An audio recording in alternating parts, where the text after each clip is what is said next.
May nabunggo raw? Mary Joy, mukha lang pala nabunggo kasi nadapa yung babae. Siguro mga tao talaga hindi nag-iingat. Okay ka lang? Namumutla ka? Akala ko ikaw yung nabunggo. Manang naman eh. Abay masama mag-react. Mga kabataan nga naman oh. Pag-alala ko. Akala ko. Sorry ang tagal ko ba? Hindi kasi naniwala yung mga kapatid ko nung sinabi kong bibili ako ng peche na ganito yung suot ko. Kaya sinabi ko na lang na may kadate ako.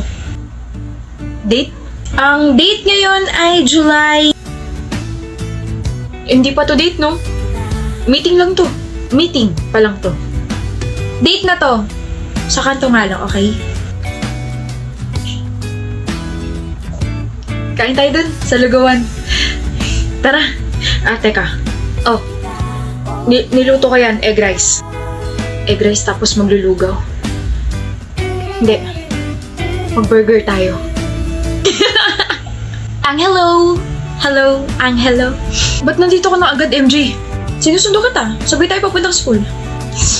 Ako dapat susundo sa'yo. Umuwi ka na. Ito na, nakauwi na. Mao, si Mary Joy, pinapakilig ako. Tita, yung anak niya patay na patay sa akin. Kailan ba ako unang nakita or nakilala? 12 years old ata tayo nun. Lagi kita nakikita sa village natin. Lagi ka naglalaro ng badminton doon sa court pero hindi ka naman talaga marunong. Marunong ako! Pero simula ba nun, gusto mo na agad ako? Ay, ang laki ng ulo natin ha, ganda ka. Lagi kang uhugin nun eh. Buisit ka. Nagkagusto ko sa'yo nung college na tayo misis. Tapos nalaman ko na lang na classmate kita sa ibang subjects nung college tayo. Kaya yes ako agad kasi, baka para ka talaga sa akin. Misis ka dyan! O hindi ba? Ano pala tawag sa atin ngayong kasal na tayo? Magbarkada? Hindi yan yung ibig ko sabihin. Ano pala, mag-ex? Mag-ex naman talaga tayo, diba? We broke up nung 5 years na tayo. Oo, tapos naghabol ka. Ako lang? Ako lang yung naghabol? Ano? Hinabol pala natin yung isa't isa. Ba't ka nandito? Ba't ka rin nandito sa kanto? Nihintay kita. Same. Bakit ka ba kasi nakapag-break, Mary Joy? Wala na yung sparks. Yun ba? Oo, sorry. Hindi ba tayo ng sparks sa relasyon, mahal? I know, kaya nga ako nandito kasi I was wrong. I'm sorry, miss na kita. 2 araw pa lang tayong break, miss mo na agad ako. Rupo ka. Ikaw rin naman, miss mo na ako kaya nandito ka. So, sabi-sabi ng walang sparks. Clear! Ayan, meron na ulit! Liga na, kain tayo lugaw kasi parang nilulugaw na yung utak mo, mahal eh. Ako pa talaga? Ako ba yung nakapag-break? Kalahin mo papatulan kita, Angelo. Lugi ka pa dyan, MJ Anyway, happy 9th anniversary. Happy 9th, love. Cheers to my childhood crush. See? Nadulas ka. Bata pa lang tayo, crush mo na ako. Sabi niya eh. Wala na, mayabang na naman siya. Siyempre, mahal na mahal mo ko eh. Tama ka. Mahal na mahal kita.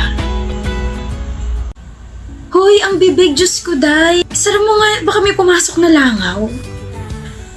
Ano tingin mo kay Adli? Si Adli? My gosh. Don't tell me may gusto ka sa kanya. Ano nga tingin mo sa kanya? Tao. Gwapong tao. Gwapo niya nga, no? I heard my name. Adli baka mo? Anong may paglilingkod ko sa inyo, mga binibini? Crush ka nitong best friend kong si Kari Adli. Alam ko. Ay. Ha? Every time kasi naigigreet kita, napapanganga ka tsaka napapangiti. Anong pala kalakas appeal ko? Ang gwapo. Wala yun. Ng mga forma mo. Ang gwapo ka ng mga forma mo.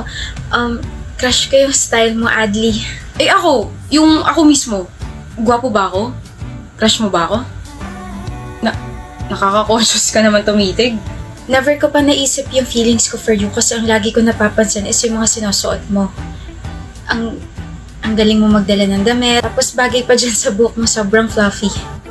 I mean, bukod doon, ang gwapo mo. Tapos ang lakas nga talaga ng appeal mo. Hindi ka lang din puro forma kasi matalino tsaka masipag ka. Diba nasa dean's list ka? Nakakadagdag gwapings yun. Overall, gusto kita. Shucks. Sorry, nanghina yung tuhod ko. Pero, hindi mo naman kasi ako type, so okay lang. I just expressed my feelings towards you. No pressure at all. Ano pa ba? Hoy, Kari, type kita. Gusto kita, crush kita, o ano man tawag dyan. Bakit? Bakit mo ko gusto? Bakit mo ko type? Bakit? Bakit ako? Kasi sinasalubong mo ako tuwing umaga. Niningitaan mo agad ako. Hi, Kari. Hi. Hi, Kari. Hi. Adli. Hi, Kari. Good morning. Hi, Kari. Kahit na bad trip ako tuwing umaga, pag nakikita kita, feeling ko okay na ako kasi may isang taong kaya akong harapin kahit na hindi approachable yung aura ko. Kari, you're literally a walking ray of sunshine. May na-discover akong bagong cafe malapit dito sa school. Date tayo mamaya. Wow! Pagkatapos ako gawing audience ng dalawa, iniwan na ako rito. Hindi man lang ako inalok. Buhulin ko kaya yung dalawang yun. Nasaan na ba kasi yung akin? Hanap mo ako, Tina? Diyos. Grabe ngiti naman yan, o ang ganda. Aga-aga binubola mo na naman ako Asado kasi favorite ko kaya malabong binobola kita, Case. Ay, ewan pa, full. Akala ko ba na-fall ka na? Sa sahig, di ba nadulas ka kahapon? Shhh! Tigilan mo ako, huwag mo na ipaalala. Minsan kasi kailangan natin maranasan yun para malaman din natin na may isang taong tatawanan tayo at may isang taong tutulungan tayo. At yung sinasabi mo ay ikaw yun. Parehas mo akong tinawanan tsaka tinulungan. At least tinulungan kita. Anyway, bakit ka nga nakangiti dyan? May iba na ba nagpapangiti sa'yo bukod sa akin? Excuse me, never mo kaya ako napangiti for? Napatawa lang. Ano nga kasi yun? Share mo naman. This year kasi, TikTok is celebrating big on the small screen. Ay, we? Gaganapin na kasi yung TikTok Awards PH sa September 30 at 10:30pm and 10:45pm naman sa TV5. Tapos yung mismong link sa event, available na siya sa official TikTok account. We can already register and reminded na rin. We? As in, we? Sabay nating panoorin. Di ba marami kang idols doon? Di-date na rin natin yun. Date? Oo, like, naka-video call tayo tapos sabay natin pinapanood yung event. Hindi ka naman nagta-TikTok eh. So, kasi makitang nag-e-enjoy ka tsaka para ma-share mo na rin yung happiness mo sa akin. Oh, napangiti na kita ha. Wala nang bawian yan. Magde-date tayo sa September 30. Period! Okay. Sino yan? Sino? Yan, yung wallpaper mo. Ito Ellie. Wala. Patingin ako Kenshi yun, parang di naman magkaibigan eh. Oh, Wow. nakita mo? Oo. Ganda niya ha. Mukha rin mabait. Nagsasabi mo dyan. Wala, sinasabi ko lang na mukhang bagay kayong dalawa. Bagay kami. Bakit parang nasusuka ka dyan? Nasusuka ha? Uy, hindi ako nasusuka. Humihikab lang ako, like... Ganon. Well, I hope magtagal kayo. Ano tayo magtatagal? Hindi pa nga tayo. La, bakit mo ako wallpaper ha? Crush mo ba ako? Crush? Hindi no. Hindi.